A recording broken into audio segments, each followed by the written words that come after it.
Assalamualaikum warahmatullahi wabarakatuh. My name is Sumaya Kausar. I am studying 5th class. Today my topic is what do you mean by Allah? A'udhu billahi minash shaitanir rajim. Bismillahirrahmanirrahim. Fa'lamu annahu la ilaha illallah. Surah Muhammad ayat number 19 तर्जुमा। बस जान लो कि अल्लाह के सिवा कोई माबूद नहीं। अल्लाह ये सारे यूनिवर्स का मालिक है। अल्लाह सबसे बड़ा है। तमाम तारीफ अल्लाह के लिए है। हमारे पास जो कुछ है सब अल्लाह दिए है। इस दुनिया में जो कुछ होते हुए हैं, होते हैं, हो रहे हैं, सब अल्लाह जानते हैं। अल्लाह हम सबको माँ बाप दिए है। अल्लाह रहमान भी है और रहीम भी है और अल्लाह के 99 नेम्स है।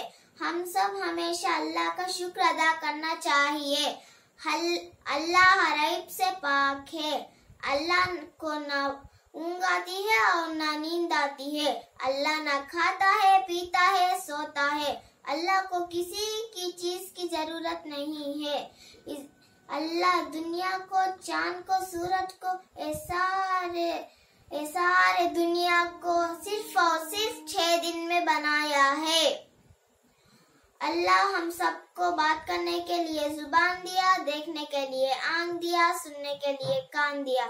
हम सब मरते दम तक अल्लाह का शुक्र अदा करना चाहिए। मैं एक ड्राइंग के जरिए से अल्लाह क्या है बताना चाहती हूँ।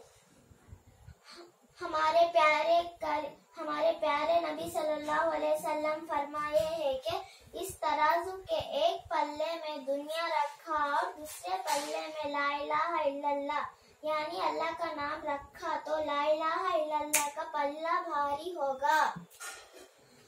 मैं एक लफ्ज में बोलूं तो अल्लाह एक बहुत बड़ा सुपर पावर है। वाखरुद्दावना अल्हम्दुलिल्लाहि रब्बिल आलमीन। अस्सलामु अलैकुम वरहमतुल्लाहि वबरकातुह।